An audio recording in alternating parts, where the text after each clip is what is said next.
Hello, and welcome to another exciting episode of the Comic Book Chronicles.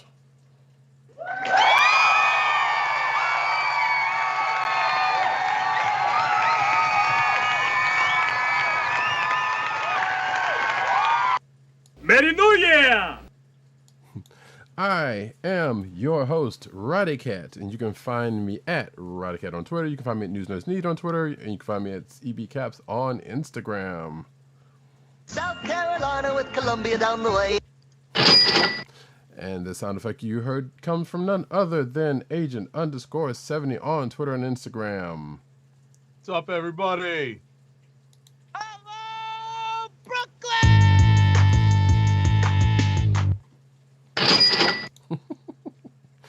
That looks really crazy. But anyway, yes, Merry New Year to each and every one of you. Happy 2021, all I got mess. Happy, as someone said, a happy old year ending. as a person I know said, and I'm like, yep, good. Get that trash out of here. Yeah, here's to survival, folks. I know, right? Yeah. Drinks up, teas up, all that kind of good stuff. But on that note, you can find this here podcast on the CSPN.US, Coastal Lizard Podcast Network. Do it today. You can also find it as your podcast personal place of choice, whether it be Google Play, Apple iTunes, aka Apple Podcasts, Spotify, or the Coastal Lizard Podcast Network's SoundCloud page. Make sure to subscribe. Indeed. And we record normally every Thursday night, which we should be getting back into the swing of that for the new year. Thursday nights, 9:30-ish p.m. on on both the YouTube channel of the Click Nation, that's DKLIQNATION, all one word, or twitch.tv/Comic Book Chronicles. Make sure to subscribe, press like, and all that other good stuff. Yeah, we actually have 7 followers on the Twitch channel. And if we get up to 50, we can actually upload some stuff. Nice. Which, that's a weird thing to do, but I get it. So, folks, this is a normal episode, and don't know why I'm saying that, because we don't have any Mandalorian, we don't have any movie. Well, we do have one movie that's probably going to be mentioned in a second, but we are Mandalorian less. We are away from Wonder Woman at this point, Wonder Woman 84 at this point. So this ought to be a nice little ditty. We also got our 400th episode coming up in a couple of episodes. It might be 3 episodes from now. It might be 2 episodes from now, actually. Right. I was going to say it might be 2 episodes from now, and it might actually coincide with... Oh, no, you know what it is? It's going to drop right before we get our very first view of the MCU Phase 4, starting with WandaVision on Friday, January 15th. It may. It depends. Actually, and I think about it, it's still going to be 3 episodes, but it depends on whether those are going to be 3 regular episodes or whether I'll drop another episode, or whether I drop a treasure edition. Right. Right. So I'm just looking at the calendar based on the date that we are recording this now. Right. So, it's funny. WandaVision's not as far as it seems. Nope, 2 weeks away. More. Holy cow. Yeah. So I'm actually looking more forward to, I mean, not that I wasn't already, but I'm actually looking forward to it the closer it gets, because we still don't know what the hell that thing is. Or more to the point. We have our suspicions, but right. Given more to the point of where that's going. Might be happening, right? Given what we think might be happening, and given what we know of the Scarlet Witch's power set in the MCU, they could be wildly, they could be adapting this in like the most offbeat way, or it could be in a very much comic book way, based on some of the images that we've seen. So I'm very much curious to see what they do, and I'm curious to see how they interpret some of the comic book stories and translate them into MCU form for a television series. Right. Yeah, especially like you said, like where we know it's going into it. And it's like, yeah, there might be a little bit more than what we've actually seen in the trailers. Right. So we shall see how that rolls out. But until then, I say we get into some comic books. And we said we were going to start off with Avengers 40. Right. Avengers 40. This issue is written by Jason Aaron with art by Javier Garrón and colors by David Curiel. I'm happy to say that I wanted to help start this week off with an actual potential click of the week for me with this issue. Before we get started with the story, I wanted to stress that as I was flipping through this, I saw, or at least I felt like Javier Garrón's art seemed to be its cleanest and strongest that it's been in a while. I know that he had been doing some Miles Morales Spider-Man from the last I remember him before him transitioning over to the Avengers book. But I'm looking at this and I'm just looking at it like, wow, I guess he's really getting some support from the color artist 1 and 2. He's really putting down some really finished looking layouts. Probably there's some really strong stuff here.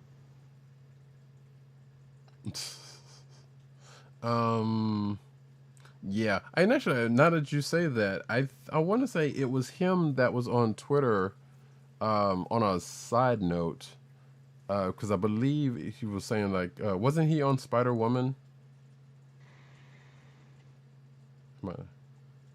I don't think so. Who was it then? Hold on a second.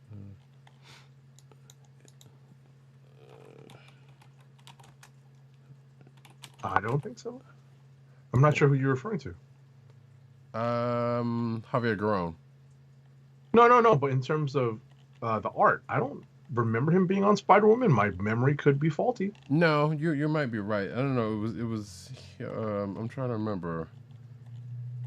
And it's I don't think it's him. It was somebody else, and I'm trying to remember who that person was, and I'm drawing a blank right now. But so it's irrelevant in this case. But I thought it was him at first. That was the one saying some stuff about how much his art has changed. But Gotcha. Well, I would say that before we move to the story, I wanted to comment that Garrón's art definitely hews closely to what we've seen in the pages of Avengers previously. Mm-hmm. I think that I don't want to say that there's a house style for the Avengers books right now, kind of like how Pepe Larraz and Marty Gracia's colors and who's the other artist who's on Hoxpox? His name is escaping me. Pepe Larraz. Hell, I don't remember now. Oh my gosh, that's so funny. But the point is, there's almost like a house style for the X-Men as well. Right. So it feels like Javier Garrón is adapting to the Avengers house style, and it's really solid stuff. I commend him. I really noticed that up front, and the reason why you notice it up front is this issue is jumps directly into the middle of what I called the Phoenix Tournament. Sounds very much like a King of Fighters thing or a Tekken thing. Not necessarily a Street Fighter thing though. I jokingly called this and I did see an article, an opinion piece at least, that stated what I what I was thinking, which is this is what Ten of Swords should have been, in my humble opinion. We literally have a brief setup of the stakes, and we jump right into the Phoenix tournament with some great movie references and some great Doctor Doom, and we even get the return of Namor and the Defenders of the Deep. Which also gave me an issue, because I do remember from Agents of Atlas, everything that went on with that. But I still find myself saying, knowing full well who's in this group now, why this person is with this group, and that person being Wave. Because if you see her with the established shot of Namor and the Defenders coming in, you see her in the background, in the back. I'm thinking, like, why is she here? I didn't even see that. Yeah. I'm like, she doesn't seem like the... I mean, I know, like, Namor was trying to sway her into helping out, especially since she saved Atlantis. Her, wait, are you saying that's her with that spear? I believe so. Is that not? I don't think that's the. She has a slightly brighter, and nothing against David Curiel, but I don't think that's her color palette, like her costume colors. And that was the other thing I was wondering about with that, because I know there was a woman in the group, but I was like, that was look like Wave. So I don't know. I could be all. I don't think that's Wave. I'm gonna just take a quick peek to see who that might be, but the color palette for the costume and the costume doesn't match. Right. Okay, so I'm not crazy, or I am kind of crazy, but I'm not. Yeah, crazy. It's just you're just mistaking it for something else. So right, you're one character for the other. Yeah, because I was like, wait, hold on, that didn't look right. Yeah, Defenders of the Deep. I'm gonna look up to see which character that is. Is that Andromeda, maybe? I don't know. Let's see. I'm gonna check the current roster of characters who are on this. Yeah, it could be Andromeda. Yeah, I think that's Andromeda. I don't think that's Wave. That's definitely not Wave. The costume doesn't match. Okay. That's why I didn't bump on it. Right. Because it got through me for a second, but it's already like, wait, why does that looks like Wave to me? But now I'm looking at Wave, and actually I need to go back to the book, which I won't do at this very second. So funny. Yeah, no, her colors are brighter, and she does have this like similar looking shoulder pads, but she's unfortunately got some midriff bearing stuff there where this character doesn't. I'm pretty sure that's Andromeda. Gotcha. Okay, well, anyway, not to belabor it too much longer, but I was like, that was just seemed kind of weird for me at first blush. Sure. But outside of that, here we go. I'm just sitting here looking at this thing like real quick. Do do do do do do do do do do. Yeah. Well, anyway, it's irrelevant at this point, because they do from a couple of shots, but I do see the midriff thing you're talking about. So yeah, outside of that, they kind of looks kind of similar. But gotcha. not so much to where I was gonna sing Sweet Georgia Brown, because as of January 1st, 2021, that song entered the public domain. So I can sing it without having to worry about any rights issues whatsoever. Well, okay. But for me with Avengers 40, just so we can kind of get past that point, as we get chimed in from one of our other co-hosts. Right, we're getting click of the week candidates as we speak. Yeah, sometimes it happens. But yeah, like I said before the show, like that whole first page monologue that Kat was doing, which, as Agent 70 said, and I knew already that it was kind of setting up the stakes, but it was the most unlike Cap like monologue that I've kind of heard in recent memory. and there was some, even later on in the course of the book, there was like the MCU an MCU Cap reference put in, which happened, so that's not that big of a deal. But it was like, I don't know, sometimes it's like weird to see in pages. Well, it is it's the comic book creators working the other way, right? Drawing from the cinematic universe to create to create moments and characterizations in the comics that we may not have expected had it not been for the movie. So yeah, that's definitely a little weird. But getting back to the this confrontation at the beginning of the book, we have what I jokingly referred to as the Phoenix Tournament. And this is all about the Phoenix looking to find a new host. And over the course of the book, it's established that, and I'm just going to ring the spoiler bell because if you've been keeping up with Avengers, you understand exactly where this is going. But if not, you'll be spoiled. So 3, 2, 1.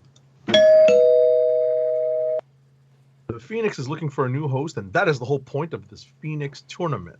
So our first combatants are level 1, fight. Captain America versus Doctor Doom. The article I read likened this to a game of Marvel versus Capcom, or Marvel superheroes. Facts. Yeah, I could see that. Sure. Especially since the two characters, much like in the first Marvel superheroes game, were able to draw upon portions of the Phoenix Force to do, to engage in combat, to enhance their capabilities. The same way in Marvel superheroes, you could wield any one of the Infinity Stones that gets wielded during the game to help enhance your attacks, right, or defense. Right. Correct. But yeah, what was I gonna say about that? I don't remember. But yeah, that like they pretty much was cutting back and forth between that point and previously or past events leading up to it. I guess you could say that led up to this. Which is where we see Namor coming in with the Defenders and T'Challa trying to talk to the Phoenix Force and all that kind of good mess, and in the course of the actually it was kind of early on. T'Challa says something, obviously mentioning harkening back to Avengers versus X-Men, and says something like, "Well, yeah, we could have all handled that better." And I kind of wonder if this is Jason Aaron's way of saying, like, yeah, probably could have done some things different with AVX. As I say in my notes, could this end up being his mea culpa? Which I don't think it. Now that I'm thinking about it, it's like it may not need to be that, because I mean AVX had some moments that weren't great. It's a second bite at the apple. That's really what it comes down to. It's a second chance to maybe tell a fuller story involving the Phoenix Force. Right. So, like, he can kind of clean some of that up. It probably won't go all the way to where I would want it to, but it's at this point it doesn't necessarily need to. That being said, though, there was also enough of a reference because Wolverine shows up in this, and Cap was like, "Hey, during AVX, we fought on the same side. What side are we on now?" And Wolverine's like, "Yeah, we don't have any problem with you people yet." Mm-hmm. Which is, which is obviously some from foreshadowing to, I'm going to assume future stuff in Hoxpox, but I don't know how he would know that. But actually, but also, what's also been going on just currently in the X-Men, where humans have been pretty much trying to take a run at Krakoa in different ways, and the people of Krakoa in different ways. So that was an interesting reference to. But also, I was about to say there's even an Infinity War reference when heroes start disappearing. Yeah, right. That are left like, where'd they go? Right. So right, and yeah, as I just said, this whole Phoenix tournament, which actually I'm going, and I think I just saw that the reference to that article that you were talking about, saying that about this is what Ten of Swords should have been. I disagree with that, but so at least so far, anyway, we still there's right. We're literally one issue in. right. But at this point, I'm like, no, I'm good because I as I said before the show, and Agent 70 already knows this anyway. It's like I like Ten of Swords for what it was. That is just wasn't just knockdown dragon fights. And don't get me wrong, I do enjoy those, and the whole concept of champion thing I loved. And this probably it looks like it's going to have a little bit of that in it, especially with given who, as we see on the last page of the book, who gets called, quote unquote, who was the ones who got snatched. Definitely, that is an eclectic. A shout out to at Eclectic and at Eclectic Discussion Podcast and all of his podcasts. You need to listen to him. Right. Yeah, that is truly an eclectic mix of folks who are candidates to wield the Phoenix Force. Some of which we hadn't seen in a little bit. Some of which makes sense. So, so I'm actually kind of looking forward to see how this all works out. But and one Howard the Duck, because that's Howard one of them exactly. So I thought that was pretty funny to see, him on this roster. There's one character, before we move on, at the end of this issue, is that supposed to be Jack Flag, or who was that long-haired dude next to the eyeball dude? I think that was I think he's a part of I want to say that's American Eagle. Hmm. Because I was wondering that too, but I think that might be who that is. Because I know he's been in the Avengers book. Got it. Yeah.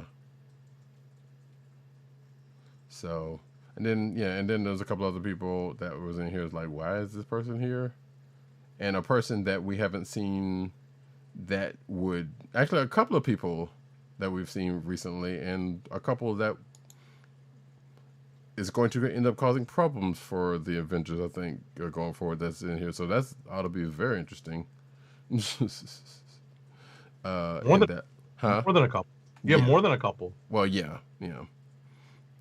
But but the couple I'm thinking about are the ones that haven't really, they've had moments here and there, but not really had their arc yet. Right. There's literally 2 members of the Squadron Supreme here. So. Right. Exactly. That's what I'm talking about. So that being said, that was Avengers 40. Yeah, I enjoyed reading this. Like I said, the couple of little quibblings aside, it was a good read. But I'm also thinking like, okay, there's a lot of Flash here, but let's see how the rest of this pans out. Well, I think the setup with the rest of the members of the tournament, I think, really bodes well for the storytelling. Mm-hmm. Because of, like we said, the really eclectic mix of characters. It's not just the A-listers. Right. There's definitely C-listers in here. Some would say yes. Yes, indeed. But in true Contest of Champions style also, the harken back on that again, that kind of tends to happen also. Because if you go back to read any of the other 2 Contests of Champions, it's like, who are these people? Why are these even, matched up, much less tiered?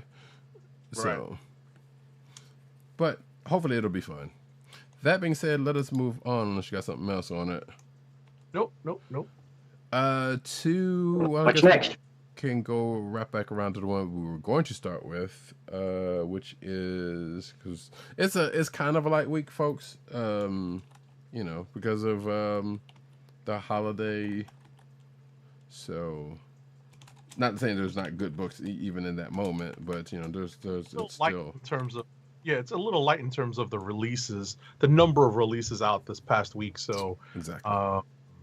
it's it's just a little bit on the light side. So there's a little bit of a few, we don't have as many books to choose from. Right. So Amazing Spider-Man 55, which is this the last Yes. of the Last Remains art? It is. Yeah. It is. It's written by Nick Spencer with art by Patrick Gleason and colors by Edgar Delgado.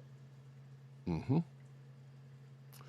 So I was like, and actually, I'm I don't need to open this up back up because I actually read this a few days ago.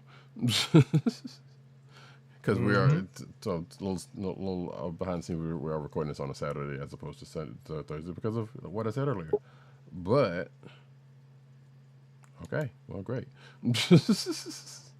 So yeah, we have basically it's a little dinner party with Kindred and Peter and the rest of the web, who's been caught after the LR issue, the last LR issue, and Mary Jane's popping up. Coming to pop up. So, which, going back to something I said maybe last episode, I think when this got brought up, something along that lines did happen, but it doesn't appear to be in the way that as it doesn't appear to be as bad as what it could have been, which I won't spoil that part. But basically, it just. For the majority issue with a couple of little action scenes ends up, Mary Jane trying to come in and trying to talk things down, but also not knowing that Norman Osborn is using her for a reason. Right. It's all a setup. Mm-hmm. And my comment on this was that things actually go kind of predictably bad as the confrontation is set up by Norman Osborn and the Kingpin with Spidey and Kindred. So, as soon as all this was happening, you knew it was going to go badly for anybody connected to the heroes. So, and the most vulnerable is the person that may have taken the worst hit in this situation. And we're literally rolling right out of this Last Remains arc right into, and I guess how Spencer decided to break this up was that the Last Remains arc was going to involve the reveal of Kindred, the possible reveal of his plans, and we're leaving the Last Remains arc of the story and jumping right into the plans of Norman Osborn and the Kingpin as they move against Kindred. Right. And I also wanted to say that there are progressively stronger hints throughout this Last Remains storyline that Kindred, there are progressively stronger hints that Kindred is a direct result of the One More Day storyline. Yeah, there was even, and I don't know if you noticed that Brand New Day reference also. I don't know if that was a reference to Brand New Day, but the words Brand New Day came up. I'm like, really? We're going to do this, huh? So, yeah, One More Day, Brand New Day. That's all obviously interrelated.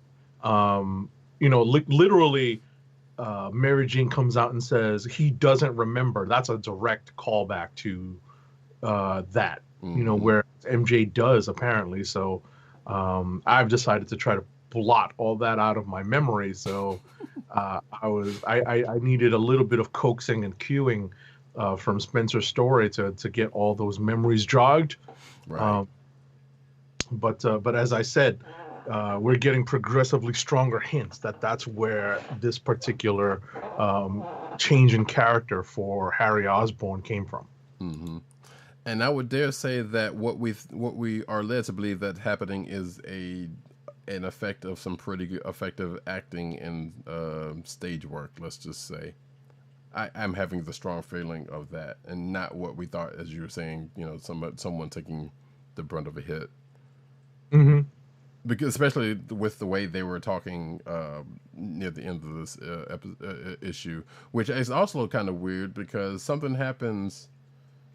Something happens at the end of this issue. Is like, wait, what's going on here? What is, All right. Well, we'll see. We're left on a cliffhanger, so we'll see.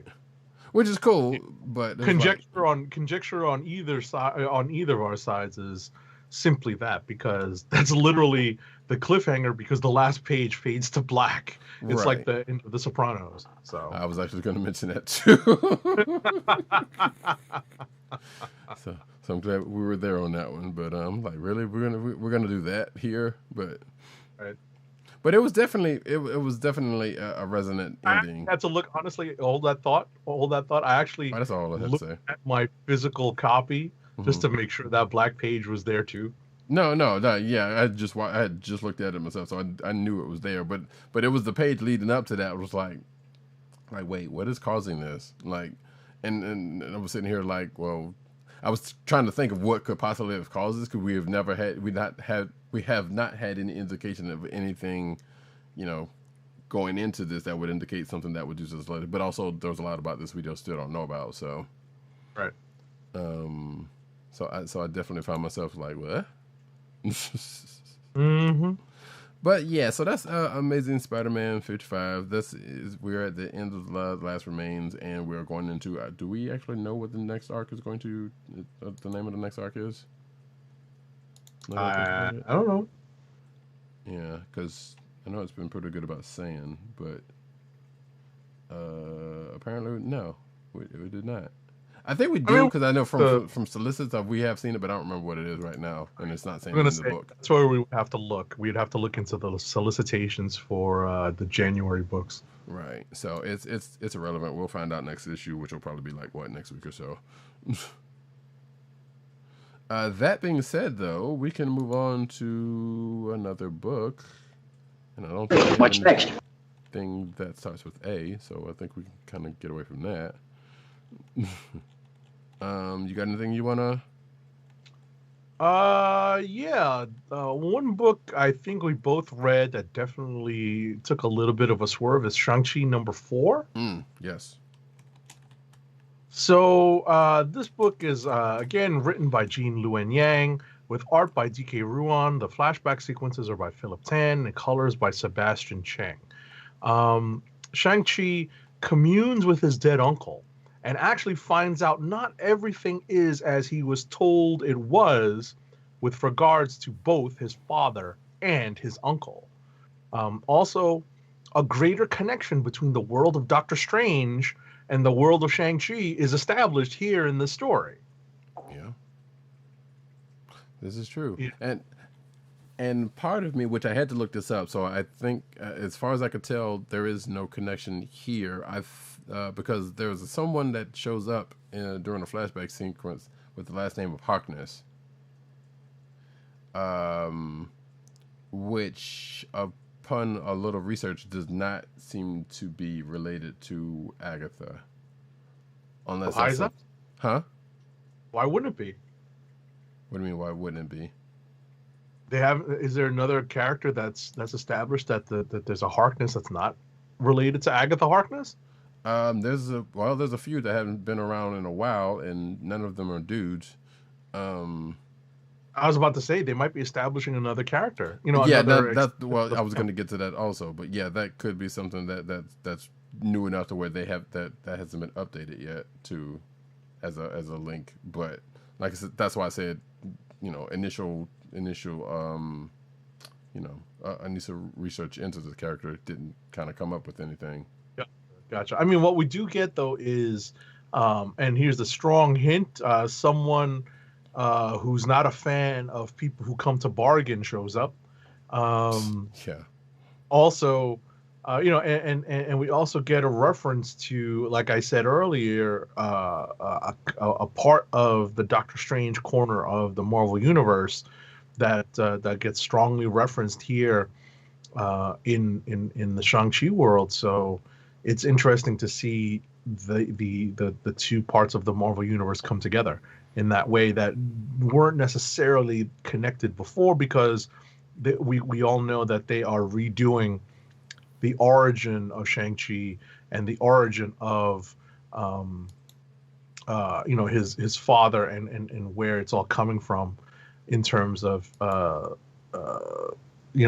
character's motivations as opposed to what they used to be back in the 70s. Mm-hmm. So we're seeing that play out. We're seeing the retcon of that character play out, and so we are getting some logical, I think, connections being played out between different corners of the Marvel Universe. Yes.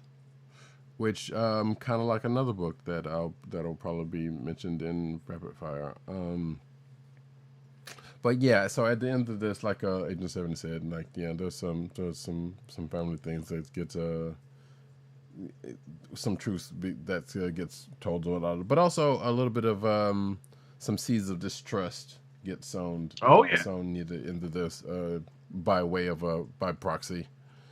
And this is the penultimate issue of this miniseries, if I'm not mistaken.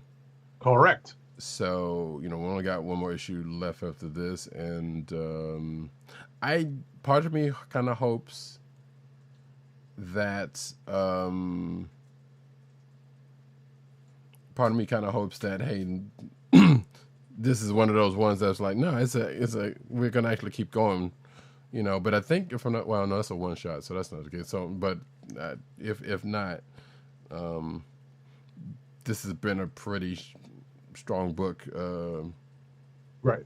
Well, it, okay. It was a pretty strong book from what we've read so far. So hopefully it's going to end out strong, and I don't have any reason to believe that it won't. Right. I definitely enjoyed this issue for the twist on the Zhengzhou origin. Mm-hmm. Right. I definitely got, I definitely got the idea of where they might go with the movie. Where they're looking to reform, like I said, they're just looking to reform and retcon the characters, into a newer modern existence. So it's interesting to see how it goes. And I was mildly surprised to see that this is where Gene Luen Yang decided to take the story of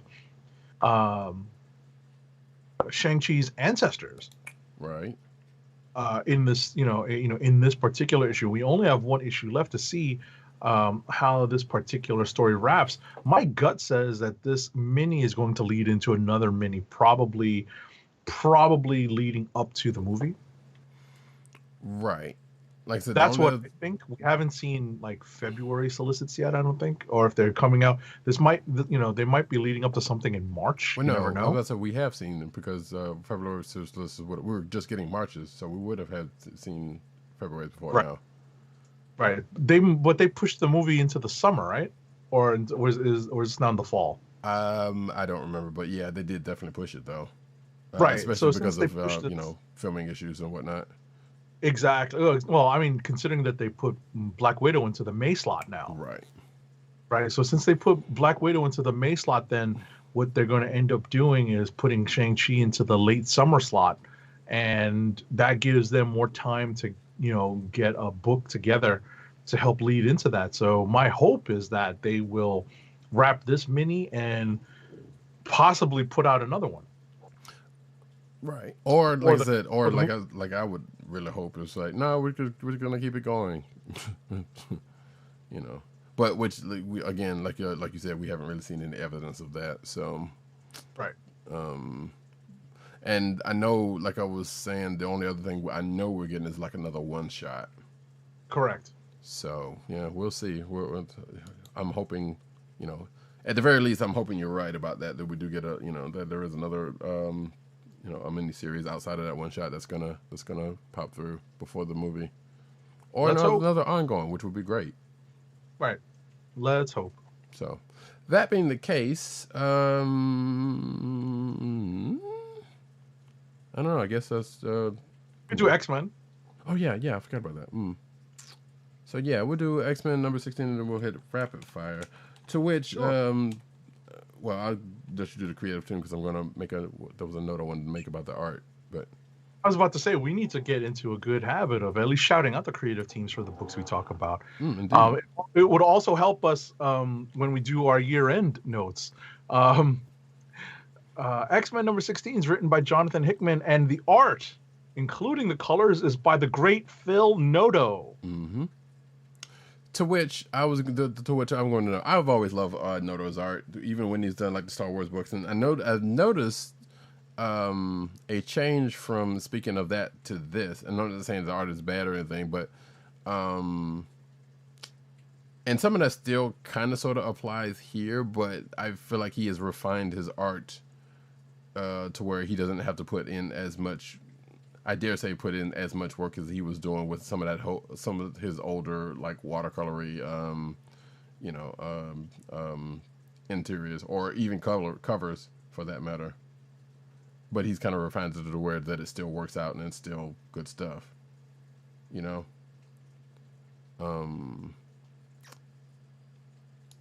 But that being said, like I said, Noda's art's great. It's always great. It's always will be. Well, it's always, the stress for me. The stress has always been on Nodo's faces and facial expressions, which do so much to convey emotion and the story and to assist in the storytelling. So that, I believe, has always been Nodo's strong suit, and he continues to excel with that here. Getting to the story, there's really just a few big story beats in this issue, and they're really based around Krakoa and Arakko all of a sudden not really getting along with each other in the wake of Ten of Swords. Right.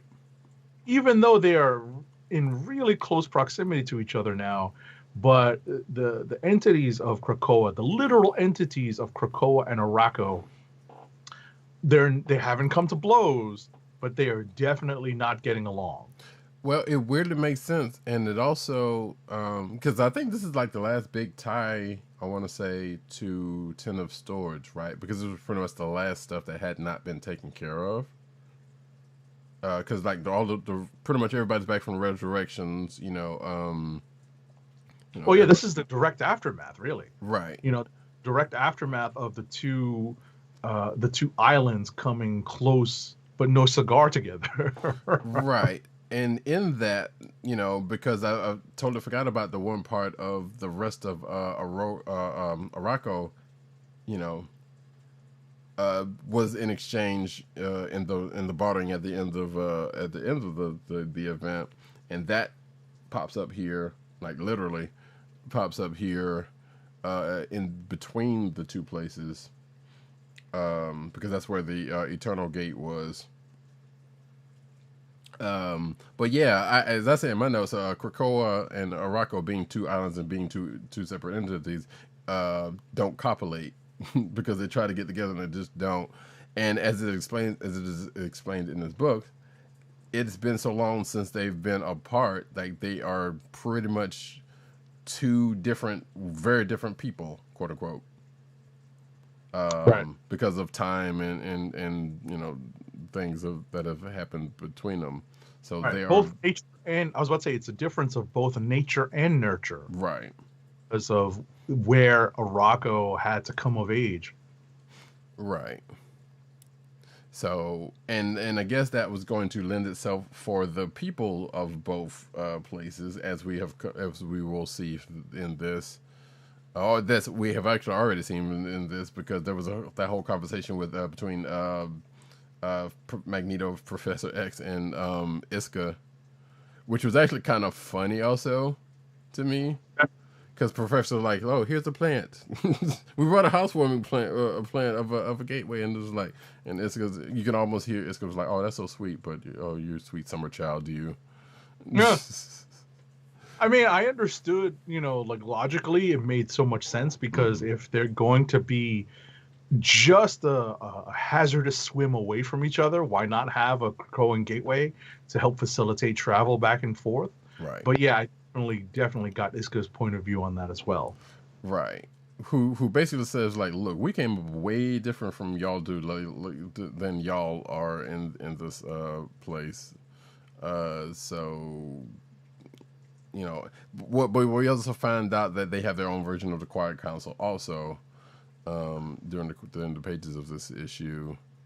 And I think I had like one question as to why Iska. Now, granted, the data page on their council kind of bears this out, but I was kind of wondering, like, where was Redroot, who is the speaker for Arakko, in this?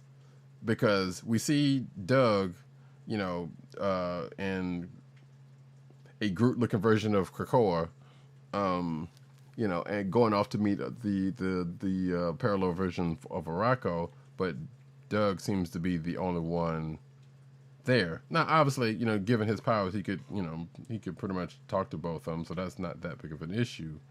But right. I was actually expecting the Arakko, right.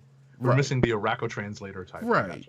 Like, and which is also going back to the Ten of Swords. Like, I'm slightly surprised that it wasn't them two that that got hitched, in some sort of symbolism.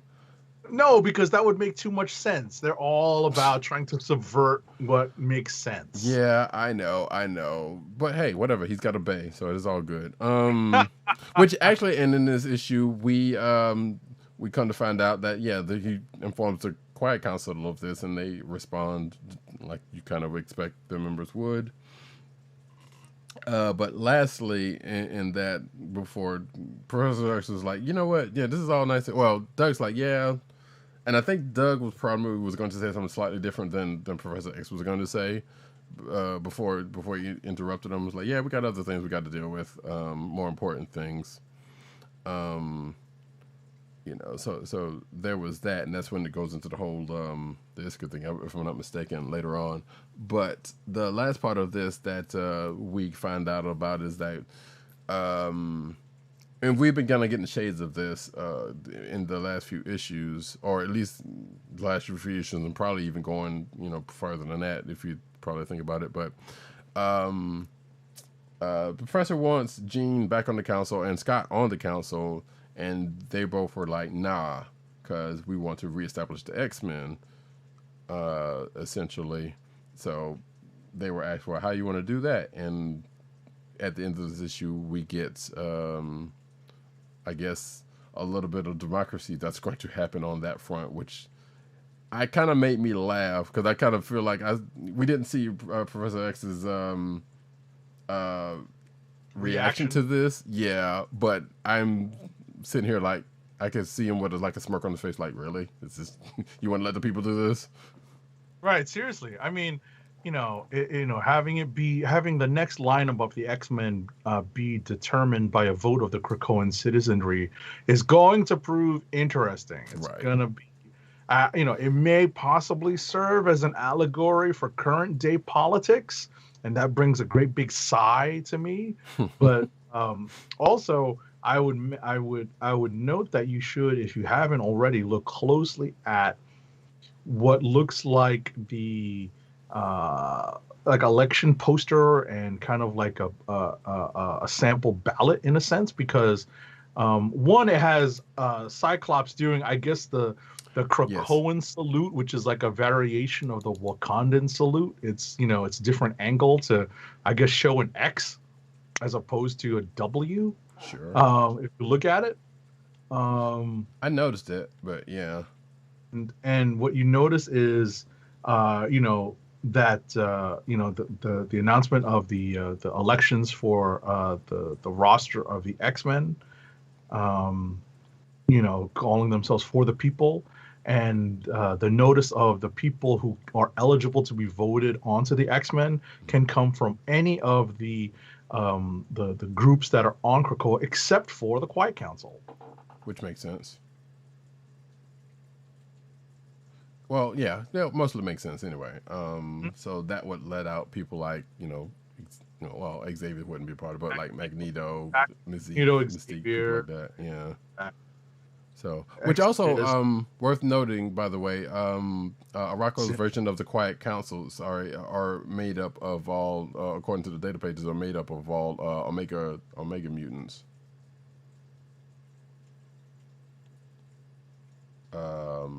Of which, obviously, Krakoa's is not. Right. So whether that's going to come up somewhere, I suspect it will come up at some point further. And also suffering from the same issues that Quiet Council have is where there are kind of sort of unfilled seats. Like it was hinted at, there was like, yeah, well, they've got 9 seats, but there are 3 rumored to be unfilled, or something like that. So I suspect something's going to happen with it, because we still haven't seen what they're going to do about the seats that were missing on the Quiet Council, and they've been pretty much not really doing anything about that anytime soon. But I suspect that's going to come up at some point. So, and anyway, yeah, I'm kind of looking forward to see what they're going to do with this this whole electing X-Men thing. You know what's funny is that you know, I it's just I think it's just going to prove to be a pretty blatant attempt by Jason Aaron to get the quirkiest team of X-Men he can together in, you know, in this new iteration. Mm. It's just going to be quirky as all get out. Mm. You know, and think about it. He's not going to have Nightcrawler won't be on it because he's on the Quiet Council. Wait, Hickman? Yeah. You said Jason Aaron. No, I said Hickman. Well, if I said Aaron, I meant Hickman. You did say Jason Aaron, yeah. I think I started with Jason. Right. So I think this is Hickman's attempt to put together an X-Men team that's like super quirky, and it won't have Nightcrawler, it won't have Mystique on it. Right. You know, I'm thinking of who some of the other members of the Quiet Council that have proven to be relatively popular mainstays of the X-Men teams in the last several years. So, right. Well, let's see, because Kate, Magneto, Emma, I guess. Yeah. Right. So. Right. You know, some Sinister probably wasn't going to be on there, but he's not a field operative, right? As he is proven, field operative, right? You know, see Hellions number 4 or 5, whatever issue that was. Yeah, whatever the last few were. Yeah, the last couple of were definitely. Hell, you can even go back to number 1 and say that, and he wasn't even a part of the team. But. So that's that with X-Men team. Like that, X-Men 16. I'm kind of looking forward to seeing how that plays out. That's kind of funny. All right. Rapid fire. Spin it up.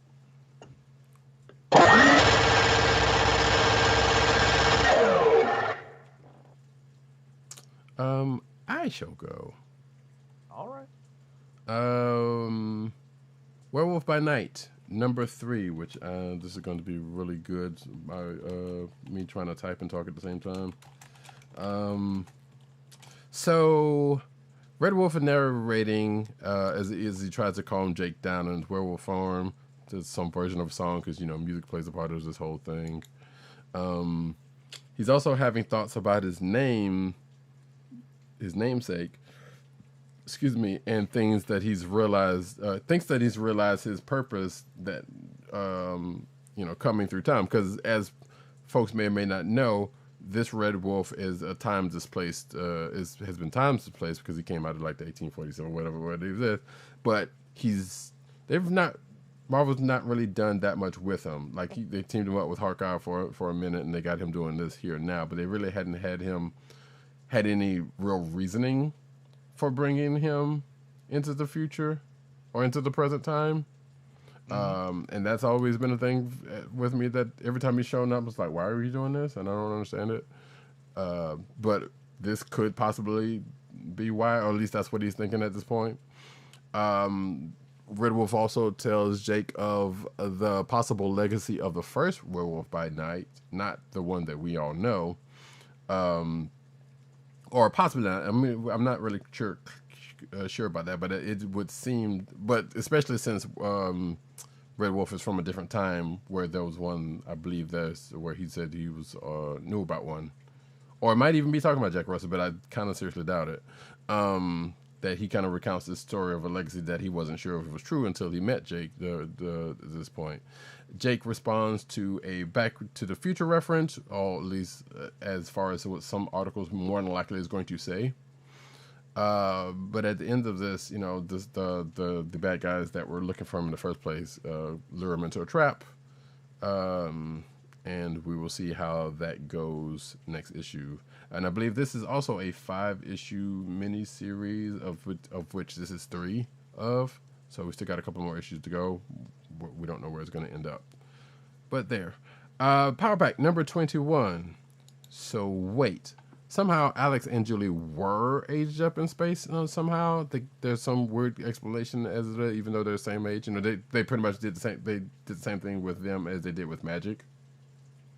Back in the day.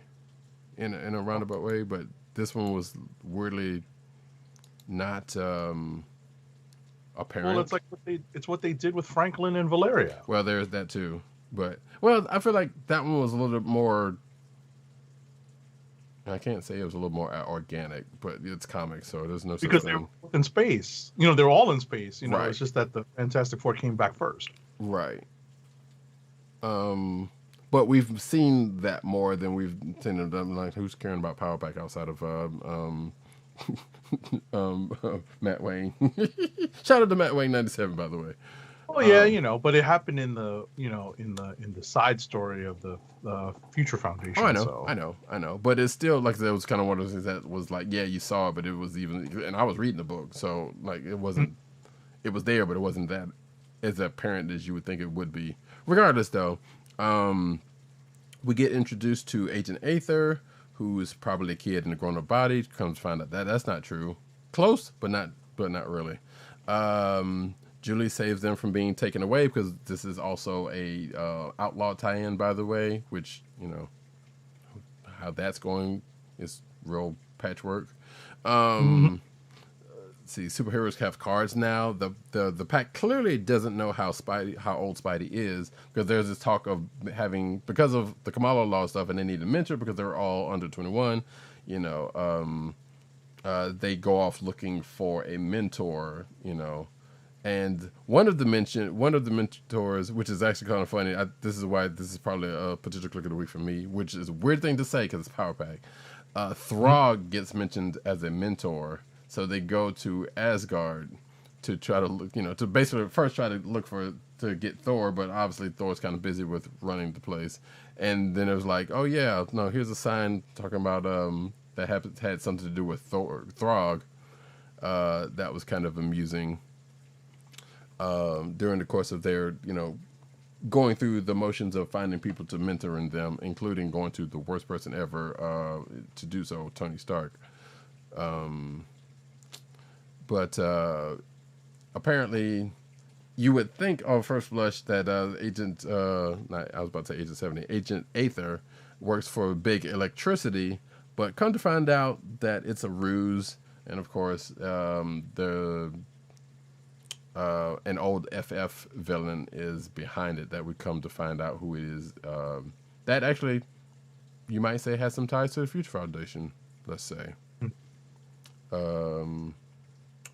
Who also should have shredded his autobiography. But we'll find out what's going to go on with that at a later date. Or when the next book, which I got Power Pack number 21, which I don't think that's... Wait, it's Power Pack number 2. I don't know where that one came from. So my apologies there. There we go. Transformers Escape number 1. Supposedly spinning out of Transformers 24-25, things get a little rougher for the Autobots in a couple of ways. One, from what's going on Cybertron, with Megatron pretty much taking over and taking over the place, and the Decepticons rising. The other is from the Insecticons coming back to Cybertron from Transformers Galaxy, which they were on another planet during that. Wheeljack tries to revive the ARC program. Yes, that ARC.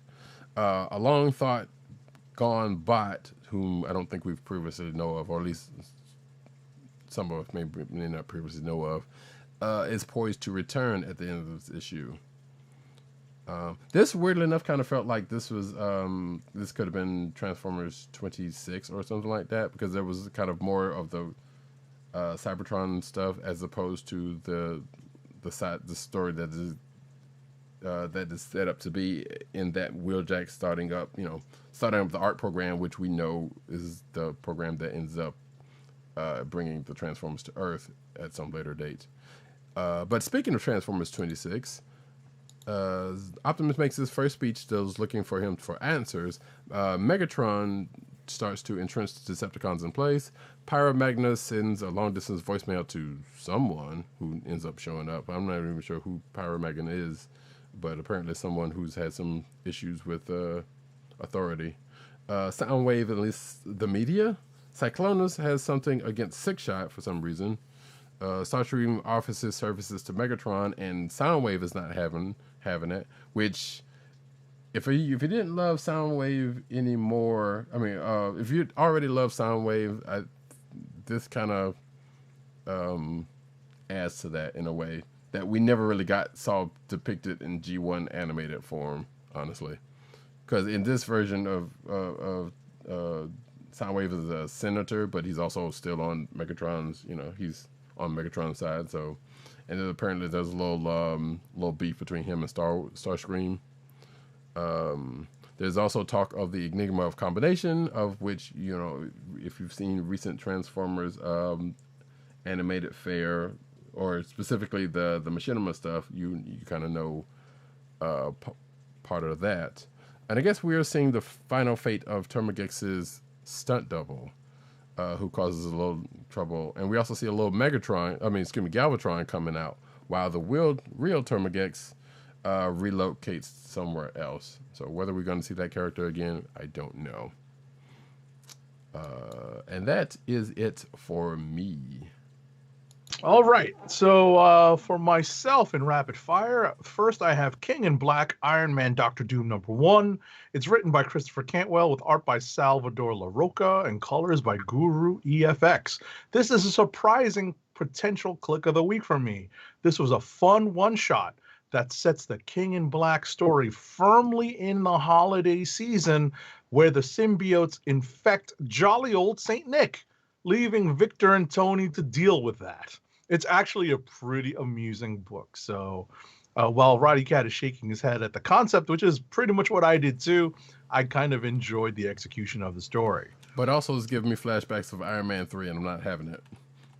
Ha. And don't ask me why that is, because, well, obviously it's why that is, you know who's behind it. But regardless, anyway. Right, but I was about to say also we don't have, whatchamacallit, a little kid in it. So we do have coming up next is Wolverine #8, which also doubles as number 350.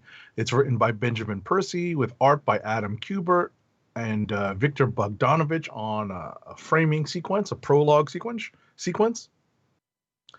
The colors on Kubert's section are by Antonio Fabella. On Bogdanovich's, it's Matthew Wilson. Wolverine is on the hunt for his former Team X teammate, David North, a.k.a. Maverick. I kind of thought he was dead from the legacy virus, but my memory betrays me. So, as with so many things, X, if you remember back when Maverick was first introduced, it's been a long time. Right. And does that even matter now that Resurrection Protocols? Yeah, but the point is, was he resurrected on Krakoa and then kind of went out on his own again? That doesn't seem likely. Gotcha. So, at least in the way that the stories have been told so far, if they're welcomed into the fold and resurrected on Krakoa, they tend to stay on Krakoa. True. So that is that. And the last book I have this week is Batman Annual #5. It's written by James Tynion IV, with art by the one James Stokoe. I always enjoy seeing Stokoe's art. You have to check out Godzilla, the Half-Century War that he did. Beautiful stuff. I have it. I have the individual issues. I have it collected in both a soft cover and a hardcover trade paperback. I love that story so much. They tell the origin story of the new character Clown Hunter as he obtains the help of Dr. Tompkins and her free clinic in Crime Alley.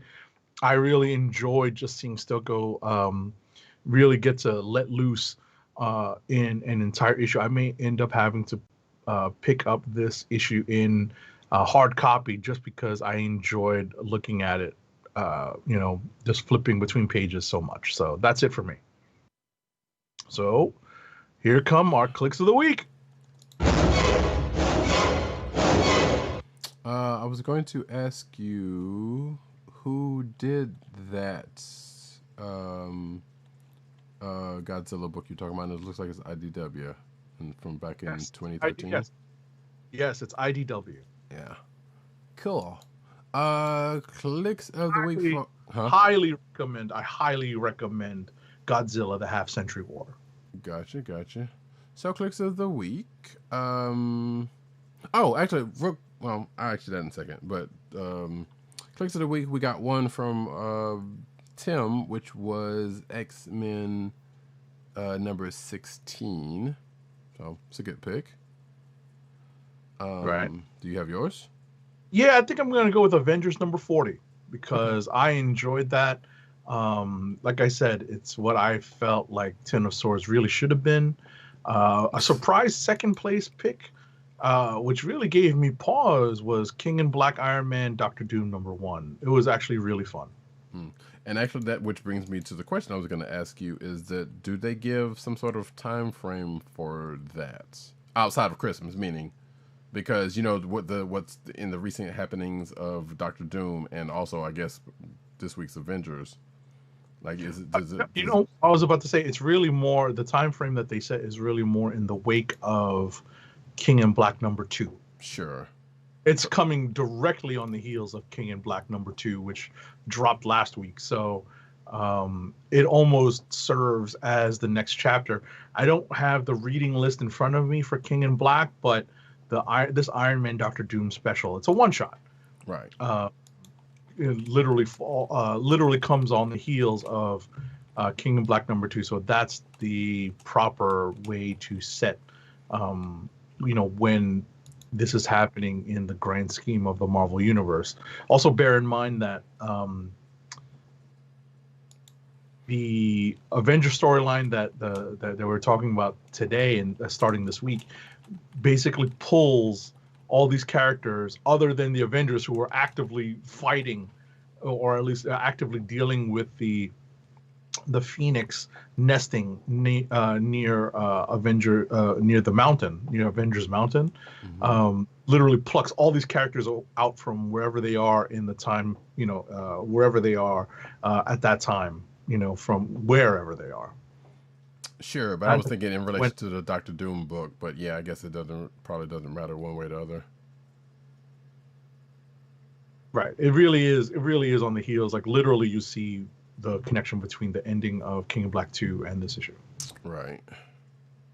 Okay, fine.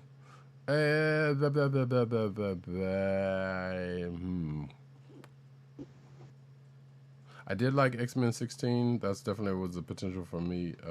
Well, I don't know if it was a potential, but it was a good. Shang-Chi was also actually a potential click. But I think I am going to, and I'm kind of crazy that I'm saying this, Power Pack number 2. Wow. Is the one I am going with. Okay. So yeah, it was a interesting read. And it was fun for the most part. It was pretty good. Well, it wasn't bad. Yes, indeed. So yeah, that's that. And with that, we were going to go push over into the cinematic news, but first, an ad read. Our first ad read of the night is for Wink, a personalized wine club. I hope everyone has recovered from their New Year's hangover that they incurred on their couch. Wink is a world of wine delivered right to your door. It's your personalized wine club. From rosé to Cabernet to Torronté, Wink has over 100 styles of wine to discover. Ever try an orange wine? Wink connects you to a world of exclusive wines tailored to your tastes and delivered directly to your door. Wink delivers 4 bottles of wine to you every month with free shipping. You can pick your own bottles or let Wink choose and match to your taste. It doesn't cost a thing to become a member, and you can skip or cancel anytime. And now the listeners of the Comic Book Chronicles can enjoy an exclusive discount of $20 off your first order. To place your first order with $20 off and to help keep our show free for you, go to our network website at cspn.us/wink. That's cspn.us/WINC. Wink Wines through CSPN. Do it today. Now we get into the news.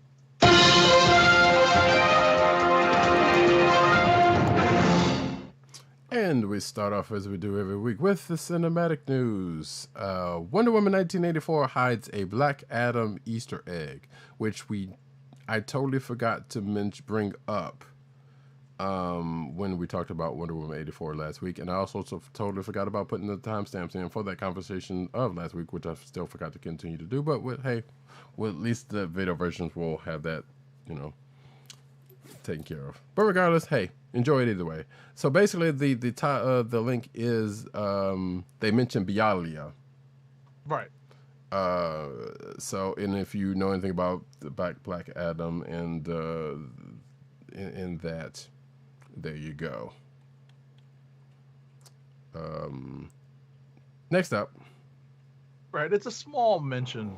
Right. It's a small mention. But it was actually kind of cool, though. Yeah, I mean, I noticed it. It would have been funny, though, if they said Kondak, though, or Kandak. Right. I was thinking they were going to. Right. If they had said that, that would have been super obvious. Right. So following a strong opening weekend from Wonder Woman 1984, Warner Brothers has given Wonder Woman 3 the green light with star Gal Gadot to return as the titular character and Patty Jenkins to return as writer and director. This not written by Zack Snyder. Oh, yes. And thank you. Because, yes. So, errata for last week's show. Wonder Woman 84 was not written by Zack Snyder. And I was conflating the fact that the first Wonder Woman movie was co-written by Zack Snyder, however. And it was Jeff Johns on this one, I believe you said. Right. It was Jeff Johns and Patty Jenkins. Yeah. So, right. There was that. But yeah, but again, like I said, it shouldn't be a surprise that they fast tracked this. Like I said, even the way it came out, and I don't. No one has seen any numbers from outside of them. So whatever strong opening that they're saying that this is coming from, I don't feel like this is a big surprise that they fast tracked another one. Mm-hmm. So, and we did have the stories last week, which was like, well, if they did get another one, XYZ, that kind of stuff. So. I guess they'll get that chance to do a third one, But cool. Next up, Wonder Woman 1984's Pedro Pascal forgot he was in the 2011 Wonder Woman pilot, apparently. Yeah. So,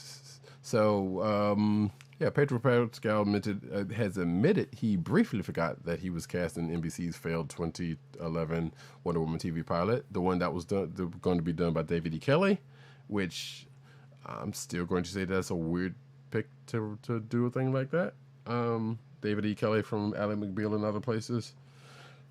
And of course, we know Adrian Palicki, who ends up being Mockingbird on Agents of S.H.I.E.L.D., was going to be Wonder Woman. And I think that pilot is probably still floating around out there. And Pedro Pascal was going to be Ed Indelicato, her liaison to the LAPD. Exactly. And I know there's been that whole thing was pretty much David Kelly doing David Kelly stuff and setting them pretty much changing some Wonder Woman-esque things in this, so it's probably better that it didn't happen. But I think Pedro Pascal said here that let's see. Getting Wonder Woman 1984 blew my mind so much that anything that had ever happened to me prior, I don't recall. I had no association. And that's not to say that getting the Wonder Woman pilot from 2011 wasn't a party for me, and I was devastated it didn't get picked up. But he also says that, I think he goes on to say something that was like interesting choices. He almost pretty much says it was interesting choices that were being made on that one. Or at least that's my paraphrasing of his what he says here. And interesting is a word to use here, I guess. Anyway, next up. Next up, according to DC Films president Walter Hamada, the company is looking to release up to 4 theatrical films as well as 2 HBO Max exclusive films per year starting in 2022. In a recent interview with the New York Times, which somehow I didn't read, Hamada explained that starting in 2022, up to 4 DC movies, specifically the ones that are the most expensive to make, could release in theaters each year. Not only that, but DC Films and Warner Media are also aiming to put out an additional 2 movies per year as HBO Max exclusives. The Times speculates or theorizes that the films released only on HBO Max could be DC's, quote, riskier projects, such as the Michael B. Jordan produced Static Shock film and the long gestating Batgirl movie. However, keep in mind that this is mainly speculation by the Times, and that Hamada himself did not specify which films would be getting HBO Max releases. I guess they don't want to jump on the MCU bandwagon and put out 6-issue miniseries, 6-episode miniseries. That is Right. And honestly, I feel like the theories, if they do something like that, would probably be the case, and the indications of the quote unquote riskier projects, such as the one mentioned, kind of tell a tale, if that being the case. And I would not be surprised if they did that, and that would kind of, in a way, that would kind of suck. But it is what it is at the point. Who knows? Who knows what they're doing at this point. Next up, though, The Flash is expected to start filming soon. That being the movie, I think, not the show.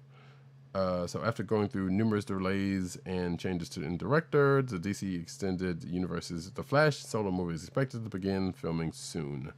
Some site, whoever has reported that The Flash is slated to begin shooting at Warner Brothers Leavesden studio in the UK in April. A little bit of a typo there, by the way, but that's fine. With U.S. casting director Rich Delia attached, along with his UK counterpart Kate Winslet. And, this is the Ezra Miller movie, so yada, yada, yada. We'll see if that happens. Next up. All right, in a blink and you miss it moment, we talked about this last week during our review of Season 2, Episode 8 of The Mandalorian. Features the live-action debut of Bo-Katan's signature starship, whose name I couldn't remember, the Gauntlet. Right, same. A Mandalorian fighter craft, the Gauntlet, and many more like it appeared in Star Wars The Clone Wars and Star Wars Rebels. Over the course of both animated series, fans saw plenty of Mandalorians use these ships in combat, whether it was Pre Vizsla, Darth Maul and his followers, or Bo-Katan's Night Owls. Yeah. Pre Vizsla. Sucker. Hey, it's Jon Favreau. That's True. how I was about to say. That's how Favreau gets connected to the Star Wars universe until he gets to the Mandalorian. True. Speaking of the Mandalorian, the Mandalorian beat out The Boys as the most pirated TV show in 2020. Arr! Yeah. Which? Yeah. So let's see. 2020 retrospect would not be complete without looking at the year's most popular pirated television shows. Top spot goes to The Mandalorian, followed by a position previously held for years by Game of Thrones. But also rounding out the top 3 were The Boys and Westwood, in that order.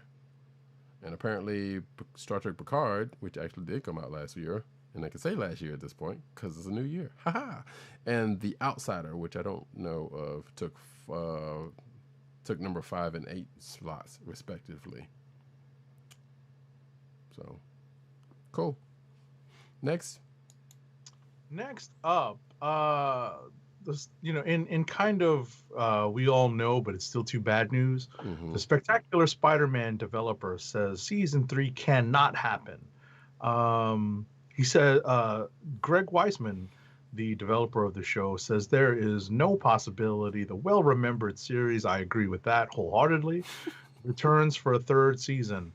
Weisman, who developed the animated series with Victor Cook, served as writer and story editor on the Marvel Entertainment and Sony Pictures television production that aired 26 episodes across 2 seasons. When Sony returned the Spider-Man television rights to Marvel in 2009, Weisman told IGN it was in exchange for concessions on the live-action feature films. Because Sony still owned the now discontinued Spectacular Spider-Man and its respective designs, Disney's Marvel Animation started from scratch with an all-new animated series, Ultimate Spider-Man, on Disney XD. Asked on Twitter about a possible continuation of Spectacular Spider-Man, Weisman replied, sadly, no. Responding to another user who inquired about there being any possibility of a 3rd season, Weisman tweeted, I don't believe so, no. And we know this. But You know, I feel like there's nothing wrong with saying keep hope alive, but folks, in this case, I think that's pretty much a done deal. Right. It's pretty much a clusterfunk of licensing and arrangement that would probably never work out unless the world was about to end. Right. What I was gonna say is we all know it took Tom Holland to get Sony and Marvel to play nice with each other.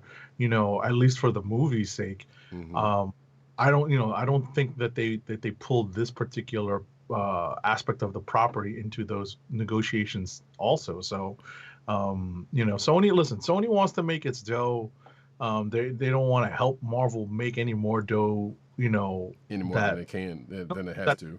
no, what I was going to say is that they can't share it. That's what I was going to say. Right. Since they signed away the TV rights to Spider-Man back to Marvel. Right, but the problem with that, as we've said, when that whole situation came about, was that, obviously the whole thing in the first place was helping Sony, prop up their Spider-Man license with, because of the fact that they did the Marvel thing, because obviously since it was going to go back to them regardless, people were going to be more interested in the movies. But it also helped them both out, but like you said, Sony ain't trying to be interested in sharing the profits any more than they actually had to. So, which sucks, but, and I know Agent 70 being a fan of Spectacular Spider-Man, Spectacular Spider-Man. I love that show, man. I have it on. I have it on iTunes. I literally bought the set, so it's really fun. Yeah, and I ended up buying stuff, which I still haven't finished watching it, but I did watch a few episodes. I'm like, yeah, I can kind of see some things on it. You were pretty much a big champion of it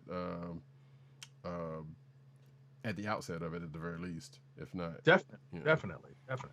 So, anywho, next up, Spider-Man fan art casts Giancarlo Esposito as Old Man Miles Morales. Not the Old Man Miles Morales that we get from the End comic, by the way. Still yet. As you can see here, well, if you're watching the video, artist Oscar Romero recently posted his illustration to Instagram, which features Esposito in Morales' iconic red and black Spider-Man suit. New painting! And if you're watching the video version, you can see said illustration right there, which looks pretty darn good. And you can see the Instagram post right there. But yeah, I would have loved to have seen this in the Ends Miles Morales gear. Which is which has a little bit more camo and a hoodie, but this is pretty cool. And actually, yeah, this article goes on to mention Miles Morales the End. So there you go. Next up, Cobra Kai Season 3 is now on Netflix. This dropped just yesterday on Friday, January 1st. So Season 3 dropped on Netflix. It was originally slated to release on January 8th, but they pushed it up to take advantage of people being home on January 1st.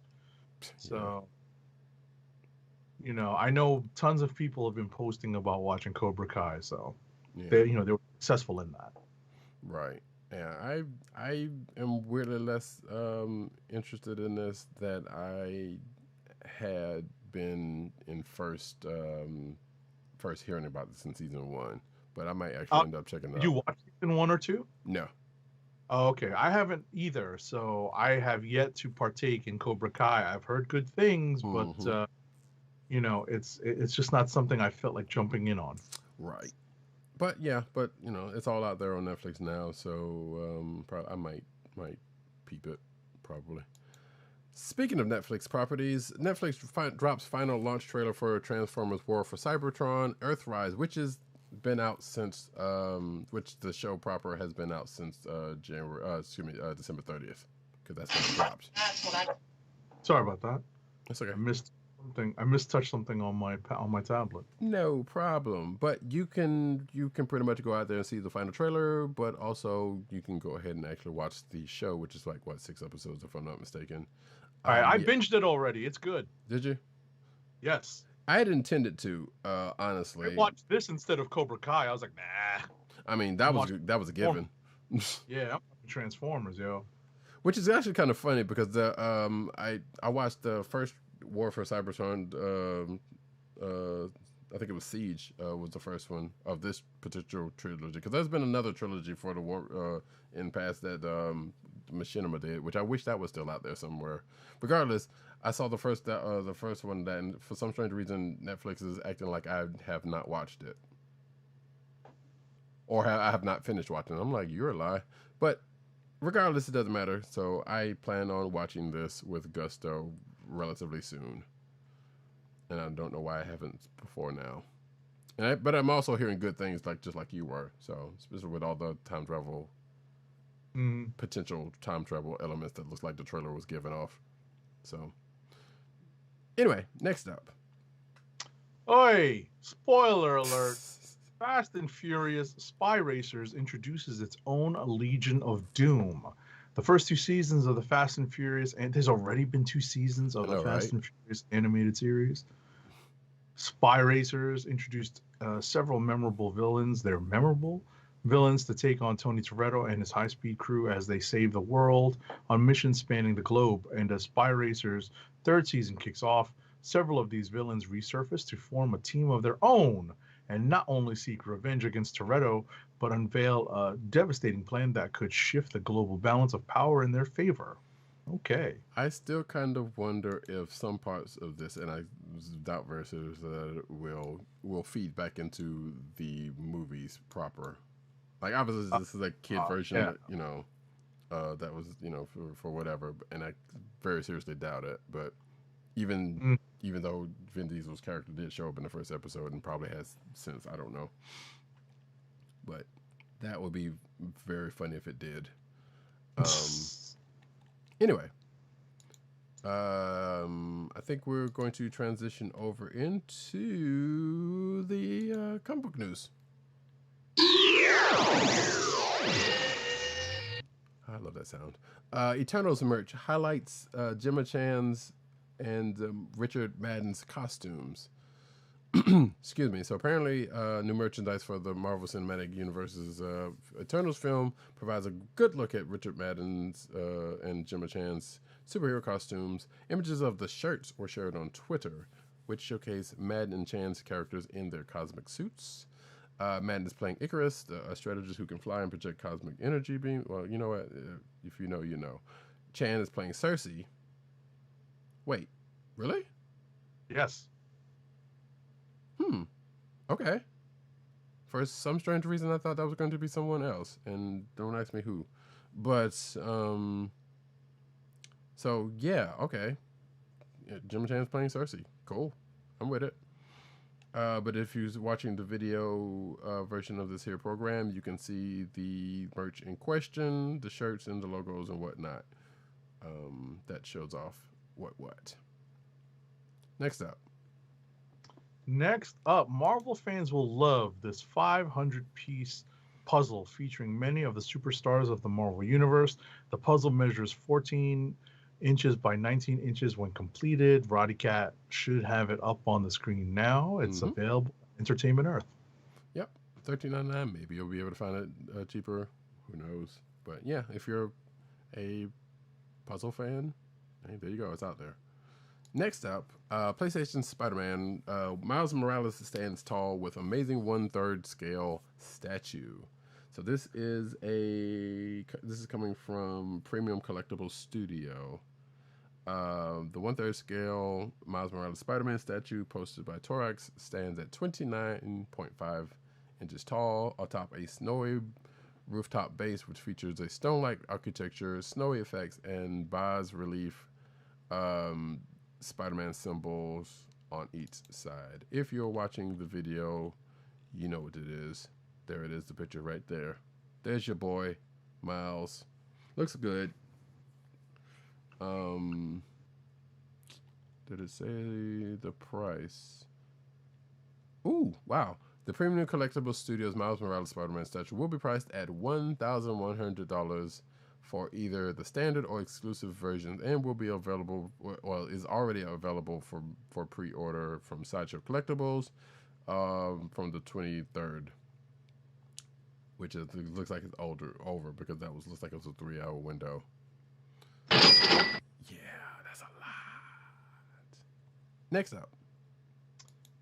up, artist Jamie McKelvey shared an image of his design sheet for the armored advanced suit that was included with the recent release of Marvel's Spider-Man remastered video game. He posted the designs to his Twitter account along with a few in-game screenshots of the advanced suit's final look. He says, "Oh, I think I was away from Twitter when the suit I designed for the Spider-Man game got released on PS4, so here's my design sheet." He said, he wrote. Yep, and you can see the Twitter, the tweet of that on the video.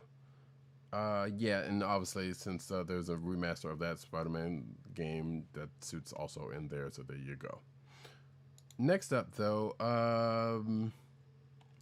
Wait, what happened to this story? Hello. Pardon me for a second, folks. The link? Yeah, something happened with the link. With that one. Some would say delinquent. But pardon me while I pull this back up. Don't tell me they took it down. That'd be weird. Here we go. Marvel tells a new Kate Bishop story by Kelly Thompson. So this is a link to actually a short story on Marvel.com that Kelly Thompson did for Kate Bishop with art by Stefano Caselli and VC's Joe Sabino. So it says, celebrated Hawkeye writer Kelly Thompson has penned an all-new prose story starring Kate Bishop.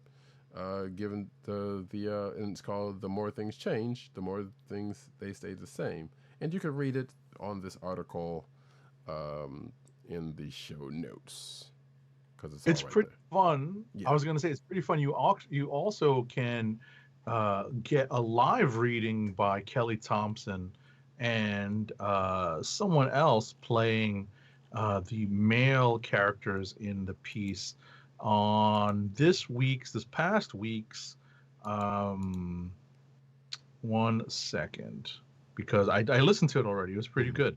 Oh, that's cool. Yeah, definitely put a link in. Actually reading it.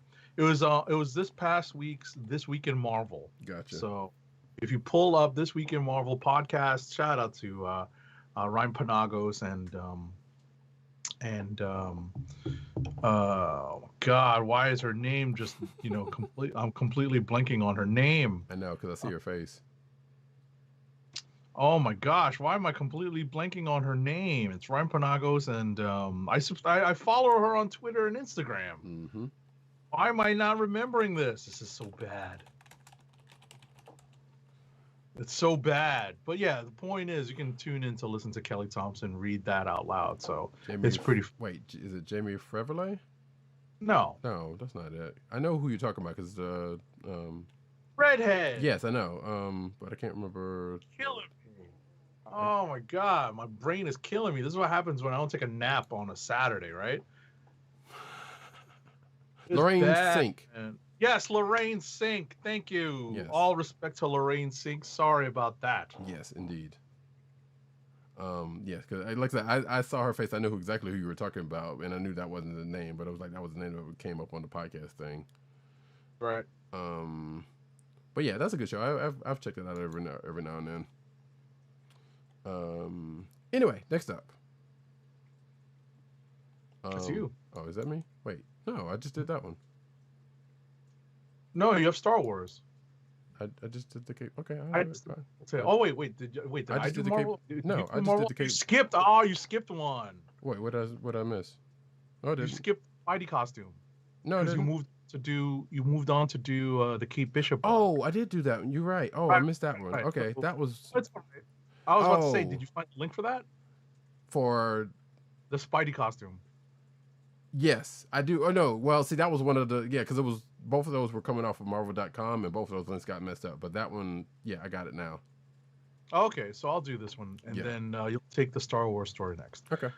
Over the years, Spidey has donned a host of iconic costumes. A new costume was revealed, is going to be revealed in Amazing Spider-Man number 61, but it was revealed this past week that he's going to get a new costume. It was designed by superstar artist Dustin Weaver, and this look really does not look like anything that Peter Parker has worn before. It's kind of funky. So, yeah, it's definitely funky. It's kind of reminiscent of Spider-Woman, actually. The new suit or the old one? No, the new suit in terms of the just in terms of the spider design. Sure. Not overall, but just the spider design. Right. The mysterious look can be seen on Weaver's incredible variant covers for Amazing Spider-Man 62 and April's Amazing Spider-Man 63. Right. Which, yeah, just I was gonna say probably some of this probably came out. Yeah, because 62 is coming in March, so that probably came out of solicits, which is why this article is out.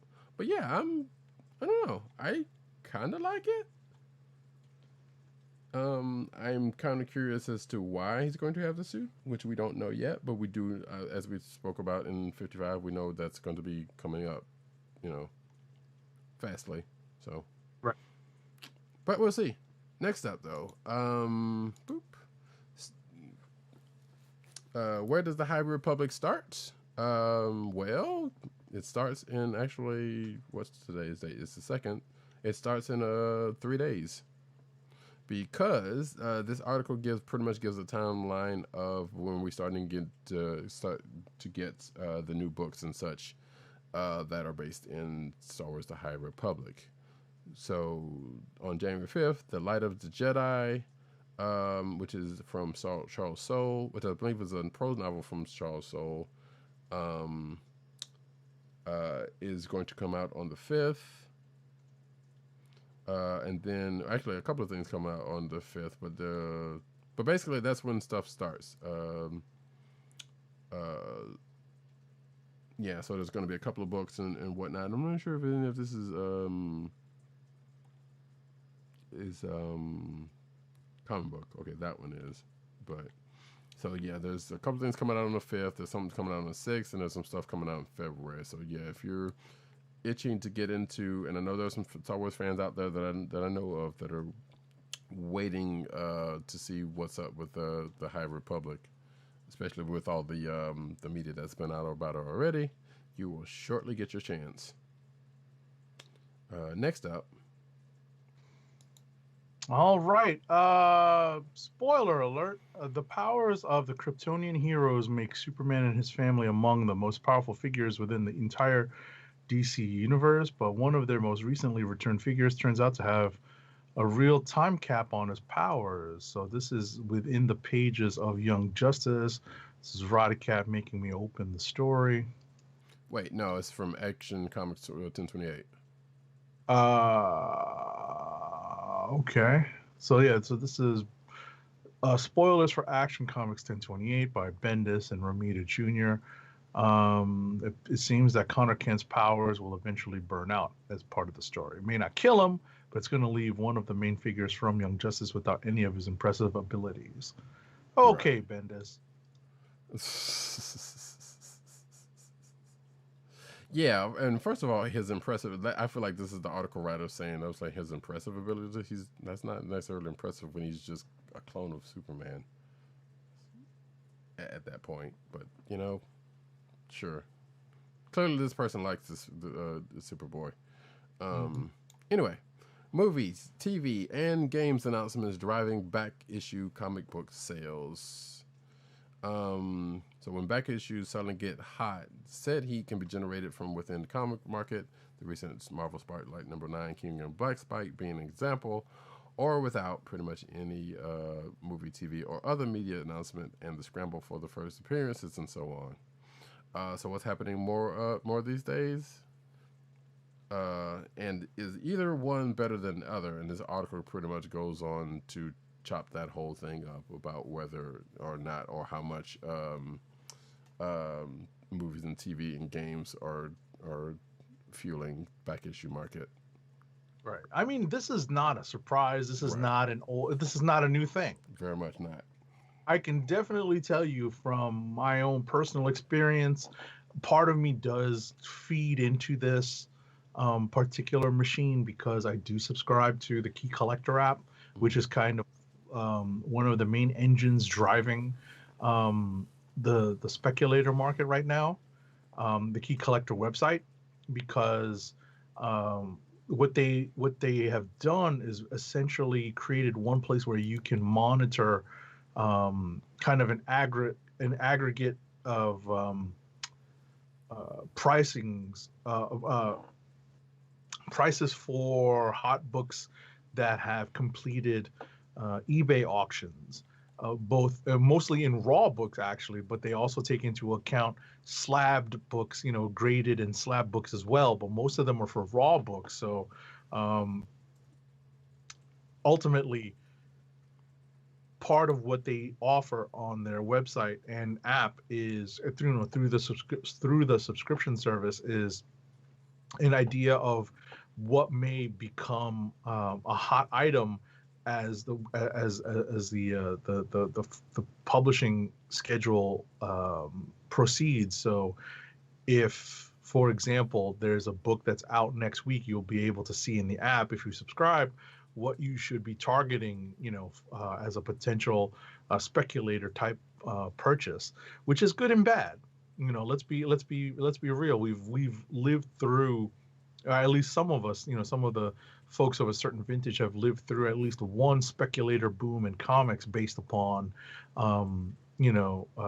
based upon the idea that people might be buying comics to save for college educations, where they didn't exactly take into account the very tried and true principles of supply and demand, where the supply definitely met most of the demand, which means nothing was really that valuable. So as the trends have shifted, as the trends have shifted away from print, some of that lends itself towards more speculation, because the demand, while low, has necessitated a lower supply. Any kind of perceived increase in demand might overheat some of these books and their values, and we've definitely seen that in the app. I've seen it in stores. I don't know about you, Roddykat. Have you seen any of that increased? I'm sure you have. Honestly, I have not really paid that much of attention to it. On the wall books, I mean.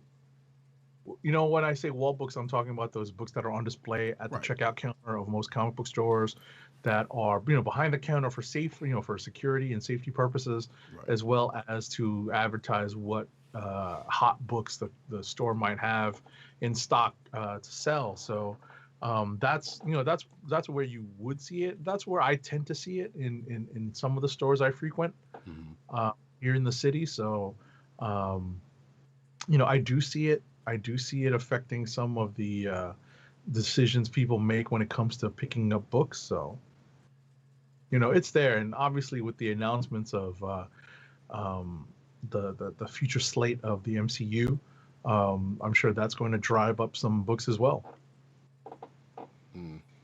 Yeah, I guess we'll continue to see, I guess.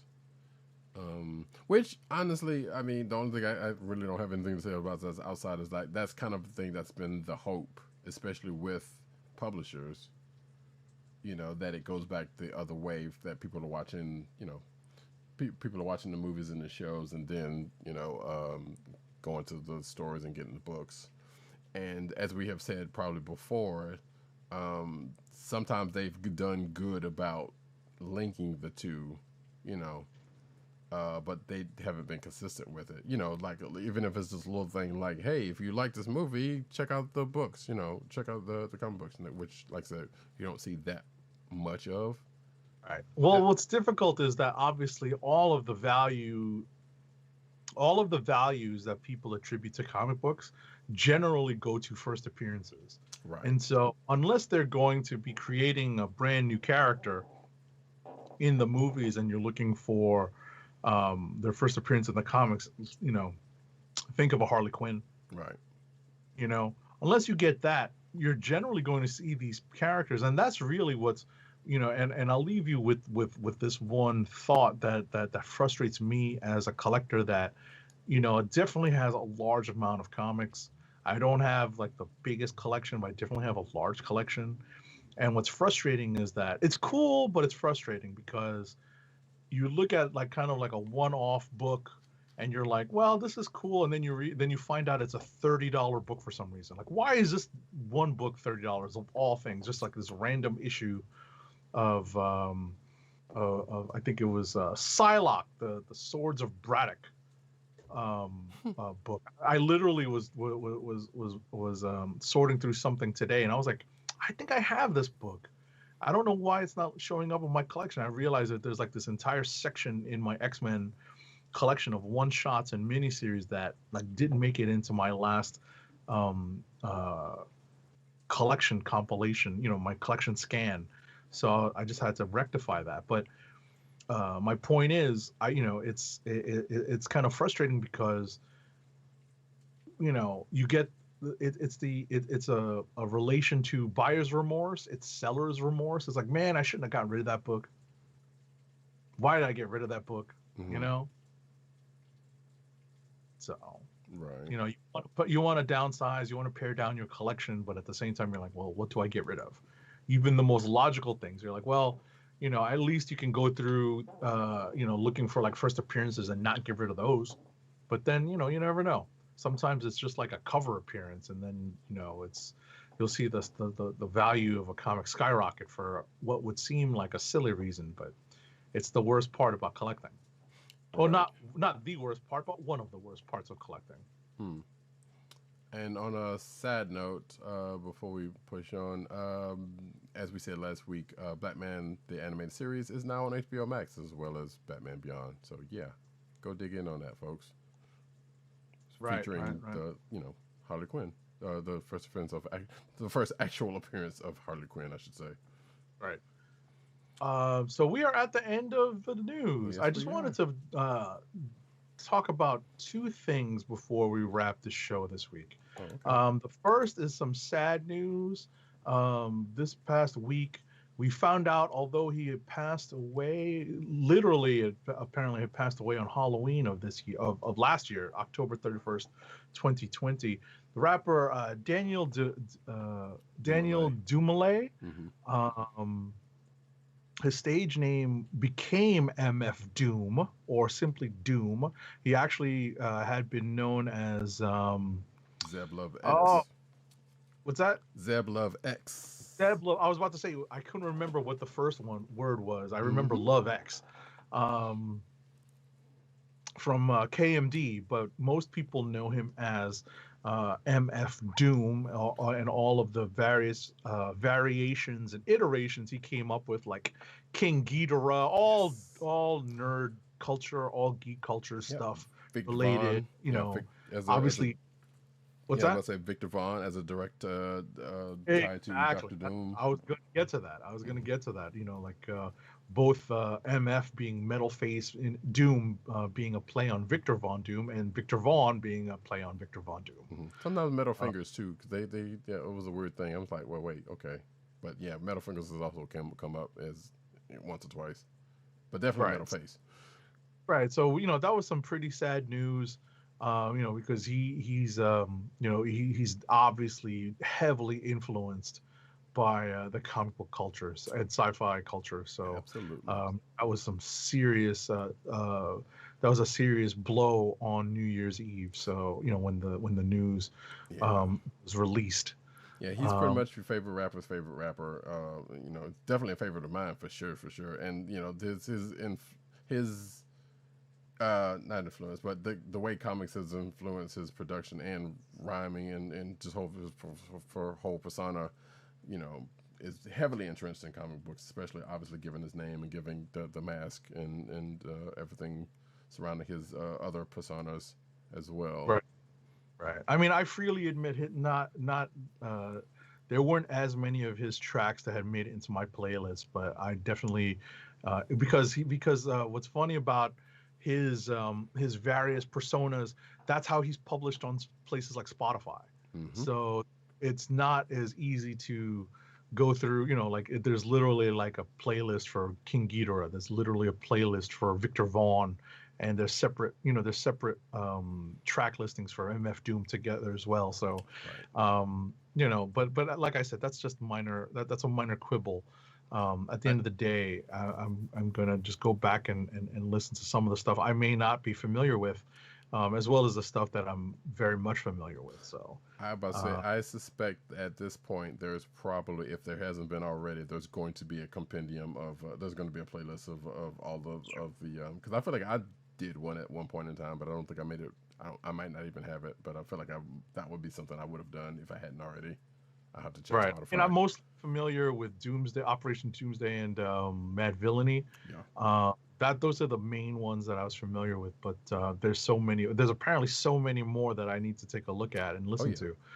So because they've been putting out some stuff, like even as recently as probably a few months prior to his death. I want to say there's been some stuff that at least I had not heard of, but that was that had been relatively new released.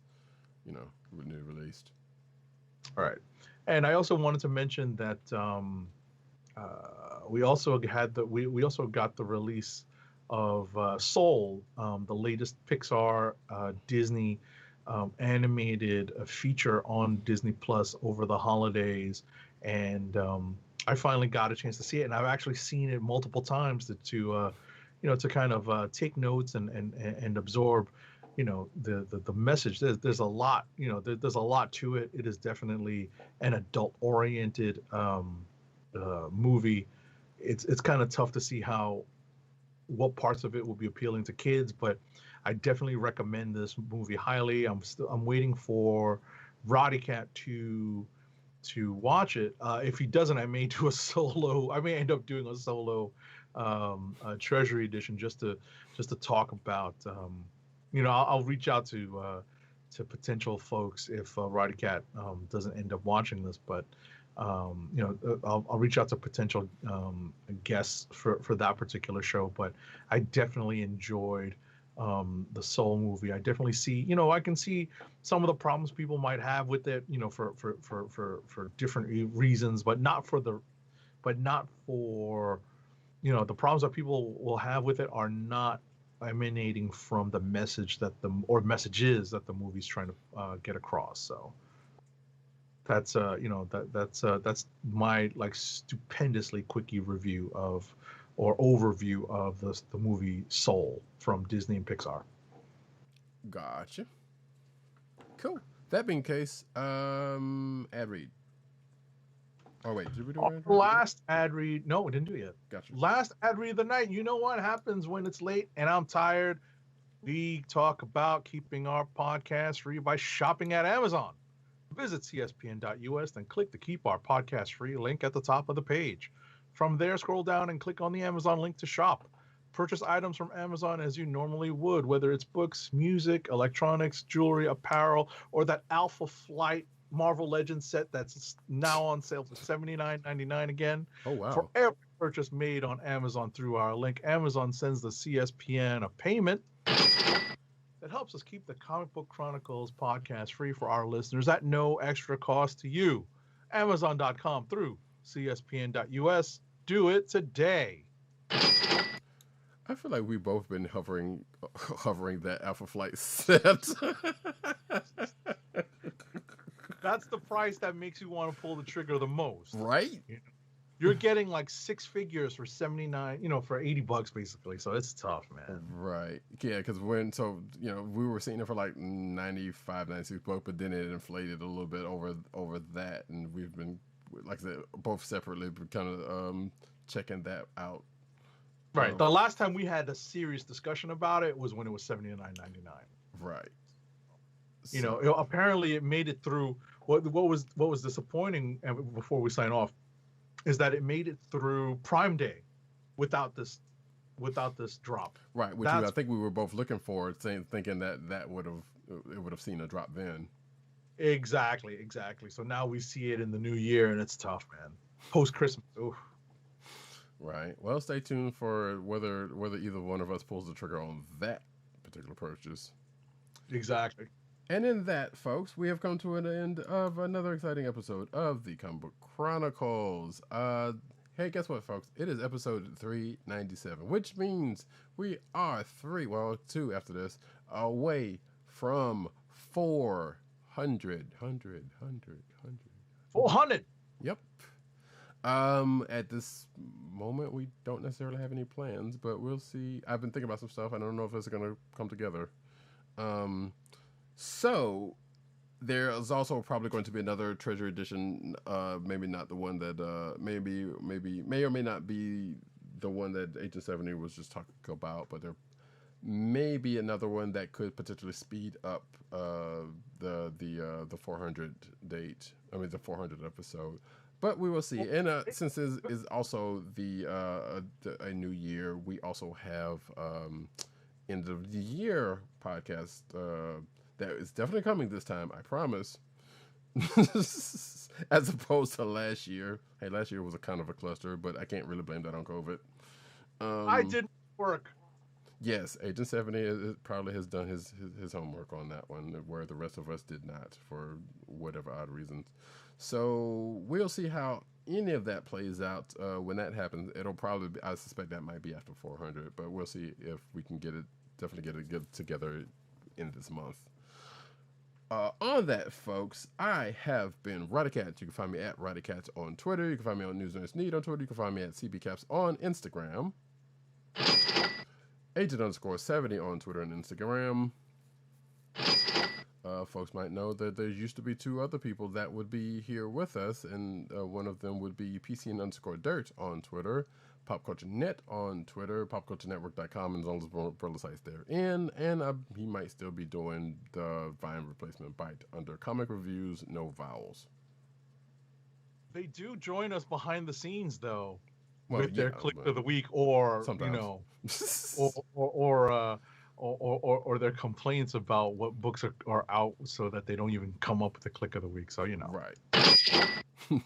Indeed, and also the Osiris of this ish, figuratively and literally, I would guess. Tim DOGG98 on Twitter, Pop Culture Net on Twitter, but also CB Chron on Twitter, which is the Comic Book Chronicles Twitter accounts.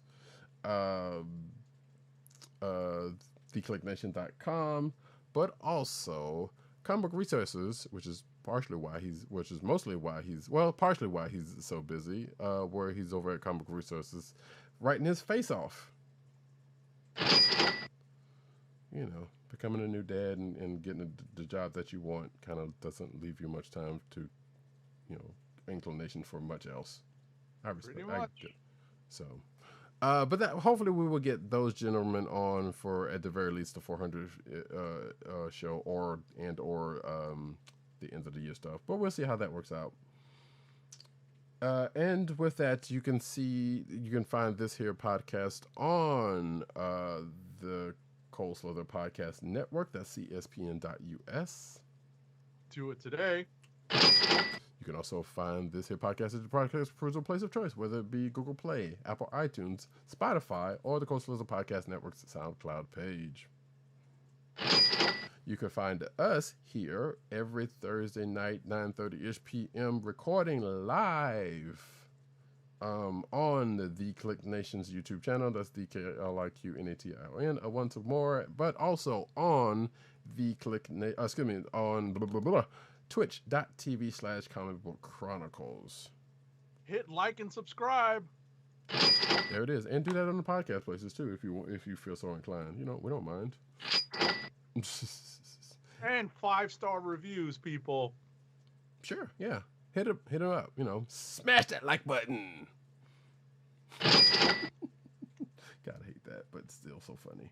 Anywho, we will be back next week, Thursday, at our regular time, like I said, and be on the lookout. I shouldn't give any promises of that, but definitely be on the lookout next Thursday for the next episode. And this has been the Comic Book Chronicles. Peace. Peace. One. Wakanda forever!